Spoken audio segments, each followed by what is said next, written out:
오늘 본문 예수님의 가상칠언 세 번째 말씀입니다. 여자여 보소서 아들이니이다. 예수님께서는 왜 어머니 마리아를 어머니라고 부르지 않고 여자여라고 부르신 것일까요? 요한복음 전체에서 예수님께서 어머니 마리아를 여자여라고 부른 대목은 꼭 두 번 등장하는데요. 하나는 요한복음 2장의 가나 혼인잔치에서 포도주가 떨어졌을 때이고요. 또 다른 하나는 오늘 본문의 요한복음 19장의 가상칠언의 세 번째 말씀에서였습니다. 요한복음 2장의 가나 혼인잔치에서 포도주가 떨어지자 예수님의 어머니 마리아는 예수님께 그 사실을 아뢰습니다. 그러자 예수님께서 뭐라고 말씀하셨죠? 여자여, 나와 무슨 상관이 있나이까?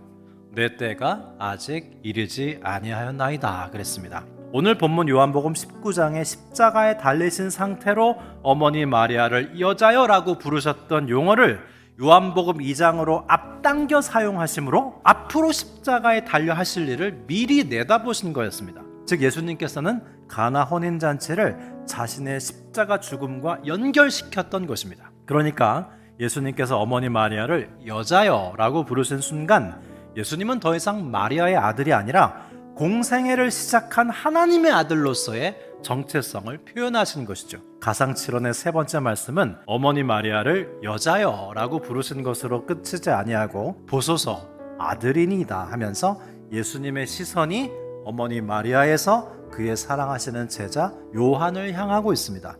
왜 그럴까요? 이제 예수님의 어머니 마리아는 아들을 잃게 됩니다. 그리고 사도 요한은 그의 형제 야고보를 잃게 돼요. 사도행전 11장에서 요한의 형인 야고보가 참수형을 당해서 순교당하거든요. 예수님께서는 십자가 위에서 곧 아들을 잃게 될 제자인 어머니와 형제를 잃게 될 제자 요한을 내려다보시면서 여자야 보소서 아들이니이다 보라 내 어머니라 하시면서 제3자와 제4자를 새로운 가족으로 엮어주시느라고 어머니 마리아를 제3자로 객관화시켜 부른 것입니다. 자세히 보시면 어머니 마리아가 십자가에 달리신 예수님께 바싹 붙어 있습니다. 예수님의 새 언약의 보혈이 쏟아져 나오는 것을 정성스럽게 잔에다 받고 있죠. 왜 마리아는 예수님의 보혈을 잔에 담고 있을까요? 예수님께서는 십자가 위에서 교회의 뿌리가 되는 보혈을 흘리시면서 제자들을 새로운 가족으로 재창조해 주시며 교회의 뿌리를 만들어 주셨어요. 여러분 이것이 바로 교회의 시작이라는 걸 기억해 두시기 바랍니다. 레슬리 뉴비기는 그의 요한복음 강해에서 오늘 본문을 다음과 같이 해설했습니다. 예수님께서 십자가에서 고난당하실 때 새로운 가족이 시작되었다. 마리아는 육적으로는 아들을 잃어버렸지만 예수님의 순환으로부터 태어난 새로운 가족이 그녀에게 주어졌고 새로운 교회 공동체가 탄생된 것이다. 사랑하는 성도 여러분, 우리 교회 공동체는 우리의 뜻과 의지로 모인 것이 아닙니다. 예수님의 십자가 고난으로 인해서 태어난 새로운 영적인 가족들이 바로 교회인 것입니다. 사랑하는 성도 여러분, 이 세상에서 혼자 할 수 있는 일이 많이 있지만 신앙생활만큼은 혼자 할 수 없습니다. 그래서 예수님께서는 함께 즐거워하고 함께 울도록 교회 공동체를 통해 영적인 가족을 우리에게 선물해 주신 거예요. 그러면 교회가 가족이라는 것을 신작 말씀하실 수도 있는데 왜 예수님께서는 십자가 위에서 말씀하신 것일까요? 그 이유는 십자가를 통해서 하나님께 죄 용서받고 죄의 지배에서 벗어나서 하나님의 통치를 받는 사람이 비로소 영적인 가족이 될 수 있기 때문이에요.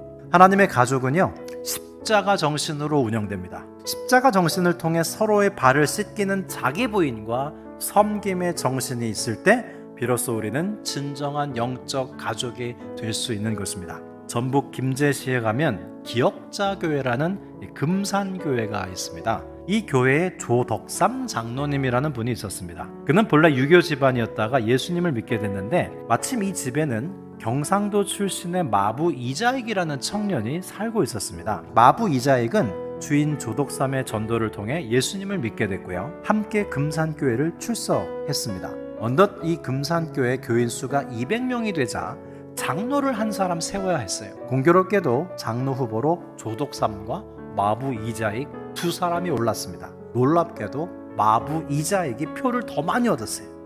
모두가 놀라고 당황스러웠습니다. 그러자 조덕삼은 이렇게 말했습니다. 이것은 하나님의 뜻입니다. 나는 이자익 장로님을 모시고 교회를 섬기겠습니다. 그랬어요. 조독삼은 교회 마룻바닥에 꿇어앉아 이자익 장로의 설교를 들었습니다. 그리고 집으로 가서는 조독삼은 주인의 자리에 앉고 이자익 장로님은 마부의 일을 성실히 감당했어요. 그 뒤에 이 조독삼도 장로가 됐고요.